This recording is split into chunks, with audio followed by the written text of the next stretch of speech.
Bonjour à tous, je suis Céline Baron, j'ai 46 ans, je suis sophrologue certifiée et psychopraticienne certifiée, installée à Vichy depuis 3 ans et demi. Auparavant, j'étais en région parisienne et je suis à mon compte dans la communication relationnelle et les techniques de communication depuis 1999. Et aujourd'hui, dans cette vidéo, je voudrais vous parler des vraies origines du bonheur et des vraies origines du malheur. Alors voilà, c'est une cliente à moi, après la séance classique de sophrologie hebdomadaire, 5 minutes après, qui me pose la question, mais est-ce que vous croyez que de faire telle formation, d'obtenir tel diplôme, pourrait me rendre plus heureuse? Alors en fait, et j'en parle bien sûr avec son autorisation, cette cliente qui a 50 ans, elle est déjà bardée de diplômes, hein. On peut déjà pas imaginer mieux, hein, au niveau de son cursus universitaire. Et les dernières formations auxquelles elle s'est inscrite, elle n'a pas pu les mener à bien parce qu'elle a des complexités, les enfants, le travail, plein de choses qui viennent se greffer comme ça sur ses projets.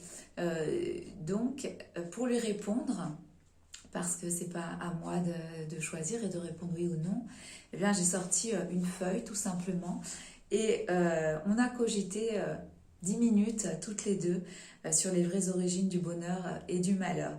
Alors on a commencé par noter ce qui pouvait être positif. Alors c'est pas des affirmations, c'est peut-être, ce sont des suppositions. Alors est-ce que le bonheur, ça peut être les diplômes, d'avoir beaucoup de diplômes, le travail, les enfants, l'amour, l'argent, le physique, d'avoir un physique sympa, ou la considération qu'on peut recevoir des autres par exemple. Et puis les sources de malheur, est-ce que ça pourrait être la rupture, les maladies, le manque d'argent, les complexités, les limites, le harcèlement, le manque de considération, des deuils parfois peut-être. Euh, et donc, pour une fois, même si je parle pas trop, si je ne parle pas trop de ma vie privée, que j'évite justement, eh bien, tant pis, j'ai pris une feuille et j'ai noté d'un côté mes grands malheurs et de l'autre côté mes grands bonheurs. Alors bon, c'est très résumé, mais j'ai noté parmi mes grands malheurs, par exemple, la mort de mon grand-père quand j'avais 5 ans, suivi du déménagement de ma grand-mère et de mes tantes et de toute la famille. Euh, Quelque chose qui m'a marqué, hein, puisque d'un seul coup, j'avais tous ces gens qui s'occupaient de moi, d'un seul coup, hop, il y en a un qui meurt et tous les autres, ils s'en vont. Donc bon, donc ça m'a marqué, donc je l'ai noté. Le fait qu'on se moque de moi à l'école parce que j'étais timide et puis j'avais des grandes lunettes et bon bref, on se moquait pas mal de moi et ça m'a fait souffrir aussi, donc je l'ai noté dans mes grands malheurs. Le fait d'avoir été harcelée au lycée parce que je venais d'un petit établissement scolaire et que j'arrivais dans un ensemble beaucoup plus grand où tout le monde se connaissait et donc pareil, j'étais quelqu'un d'assez sensible et puis je me défendais pas, j'étais timide, donc bon voilà, ça m'a posé problème, donc je l'ai noté dans mes grands malheurs.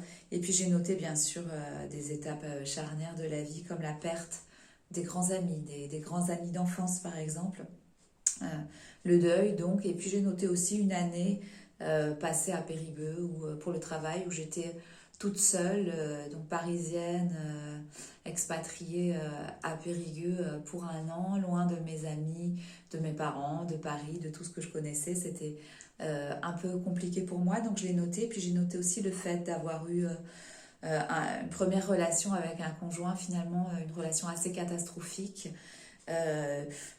qui m'a pas vraiment apporté à aucun niveau, mais surtout une personne qui me méjugeait en permanence et qui me dévalorisait. Donc ça, je l'ai noté dans mes malheurs. Et dans mes grands bonheurs, j'ai noté des moments forts, comme par exemple une déclaration d'amour absolument inattendue, qui a fait que j'ai réalisé qu'à l'époque où je croyais être vraiment détestée de tout le monde et harcelée, en fait, il y a quelqu'un qui m'aimait. Et c'était un genre d'amour inconditionnel. Donc ça, je l'ai noté dans mes grands bonheurs, la rencontre avec mon mari, bien entendu la naissance de mes enfants, le fait de pouvoir allaiter sur une longue période, c'est-à-dire plus de 13 ou 14 mois, il me semble, mes deux enfants, mon mariage, entre amis, dans un cadre un peu exotique. On était très peu nombreux, mais on a passé une très bonne journée, une journée marquante. Mes voyages plus jeunes, alors les États-Unis, le Canada, la Scandinavie, l'île de Malte, où je retourne de temps en temps, où j'ai encore des amis, donc les voyages. Plus tard, dans le cadre de mes activités artistiques, la participation à des radios, à des télévisions, à des séminaires, à des conférences. J'ai noté ça aussi.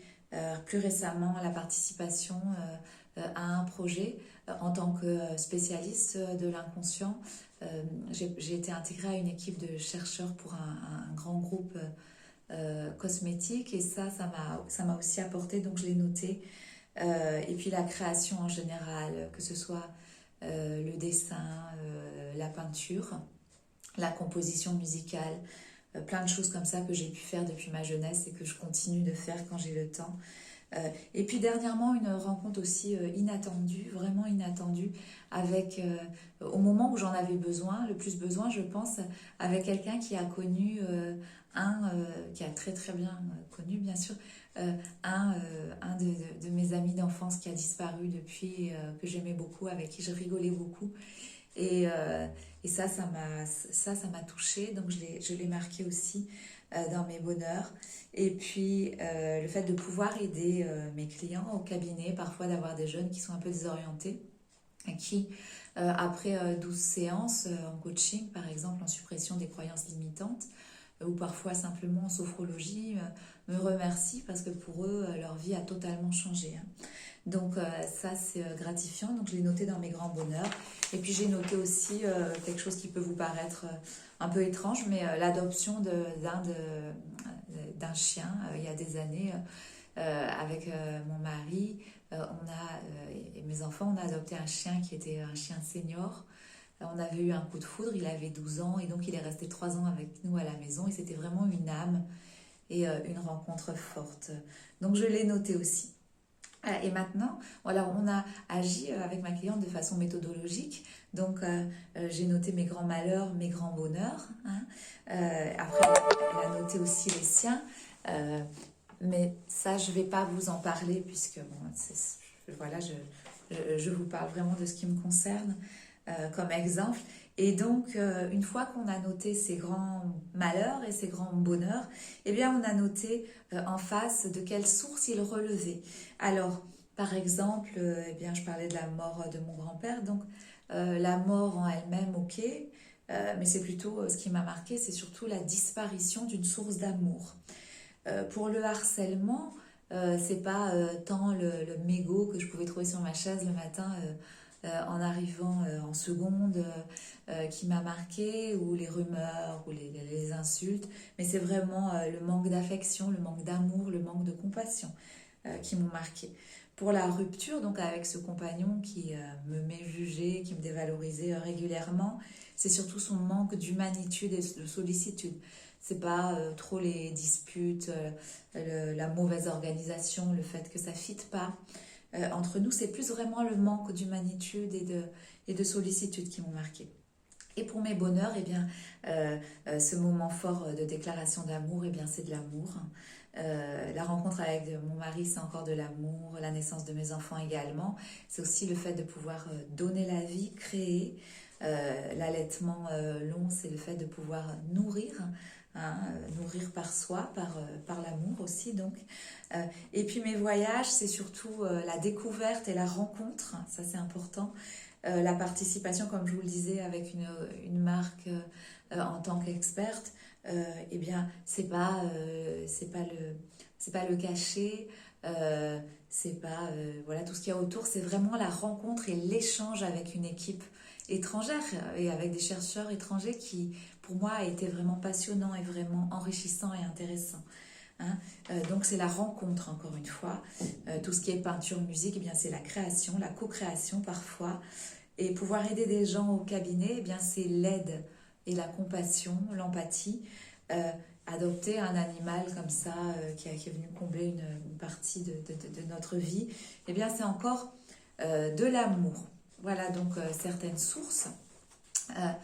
Et À partir de là, dans notre méthodologie, on a pu tirer l'origine du malheur, hein, à notre petit niveau, l'origine du malheur et l'origine du bonheur.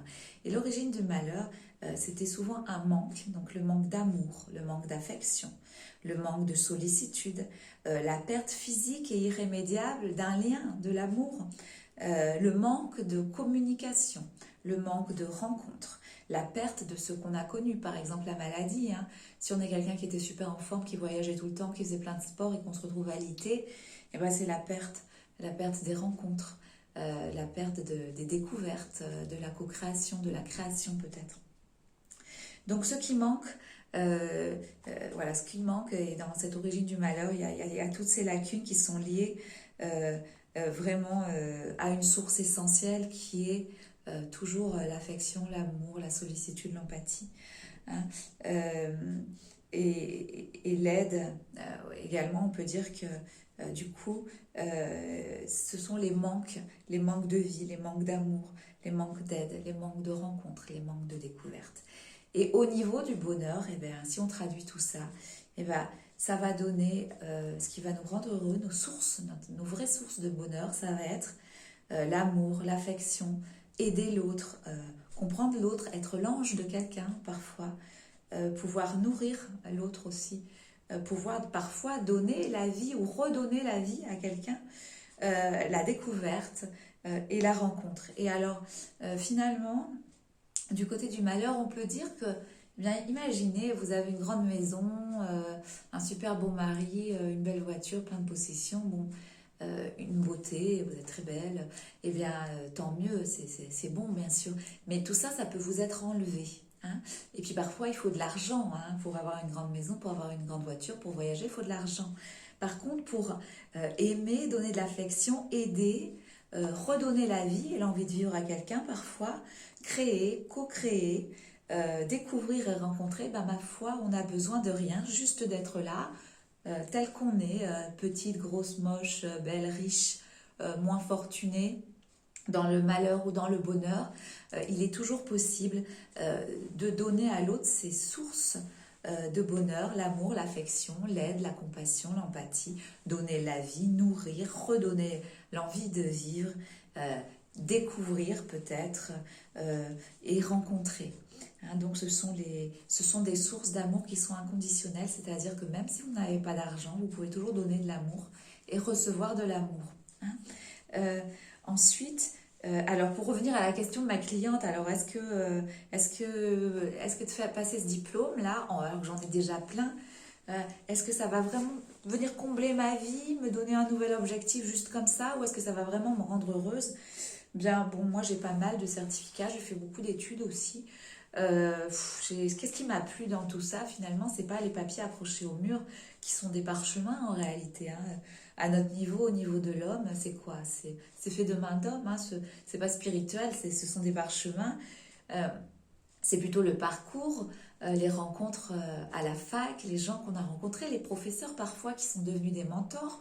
Parfois on se rappelle d'un cours, d'une chose qui nous a marqué, d'un mot, d'une phrase, d'un livre conseillé, quelque chose comme ça. Donc c'est encore de la rencontre, vous voyez, que le papier au final, bon, la concrétisation, alors ça peut peut-être vous aider bien sûr dans votre métier. Bon, mais là c'était pas le cas parce que cette cliente elle était déjà bardée de diplômes.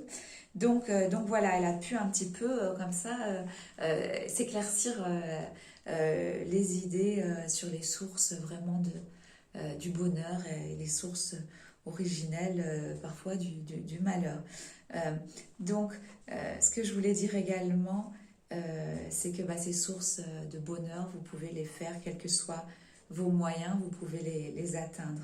Et surtout, on ne peut pas vous les enlever parce que on peut vous enlever vos possessions, mais l'amour qu'on vous a donné ou l'amour que vous donnez, ma foi, personne ne pourra vous les enlever. Hein. Et il y a Alita Bassé qui a écrit un livre excellent qui s'appelle Ce lien qui ne meurt jamais. Donc elle a perdu son fils, mais le lien n'est pas mort. Hein, vous voyez, ce qui n'est pas le cas quand on perd quelque chose de matériel. Bon, voilà, la perte est là. Hein. Et puis, en guise de conclusion, je voulais vous dire que tout ça, c'est vraiment, finalement, c'est à chacun de voir. Vous voyez, à une époque, avant la naissance de mon premier fils, je me passionnais pour plein de choses et j'ai suivi des cours d'égyptologie dans un institut à Paris. Et j'ai rencontré un homme qui m'a dit, j'étais très contente parce que je venais d'avoir mon crédit pour acheter un petit appartement en province en fait, hein, parce que Paris c'était vraiment, c'était trop cher pour moi, hein. Je travaillais à mi-temps, je faisais encore des études à côté, hein. Donc j'étais très contente d'avoir eu ce crédit et lui il me dit ah mais pourquoi t'as fait ça. Tu sais c'est une véritable galère d'être propriétaire. Ah non, moi je suis propriétaire et je cherche à vendre pour redevenir locataire parce que ça c'est la vraie liberté, hein. Alors bon, voilà, il y a des gens qui pensent que de posséder beaucoup, bah, c'est le bonheur. Il y en a d'autres qui préféraient posséder moins, hein. C'est le fameux less is more, hein. Euh, donc, et ensuite, je voudrais vous parler de gens qui viennent ici parfois suite à un deuil, qui sont encore dans un processus, qui ont perdu quelqu'un qui leur était cher. Ils sont dans une phase parfois de marchandage, bon, c'est inconscient, hein. Mais parfois aussi, quand on parle avec des gens longtemps après leur deuil et que ça y est, on a accepté, hein, on est dans l'acceptation, et ben il reste quand même des traces d'un marchandage des traces conscientes. C'est un marchandage conscient. Et les gens, qu'est-ce qu'ils disent? Ils disent, mais je donnerai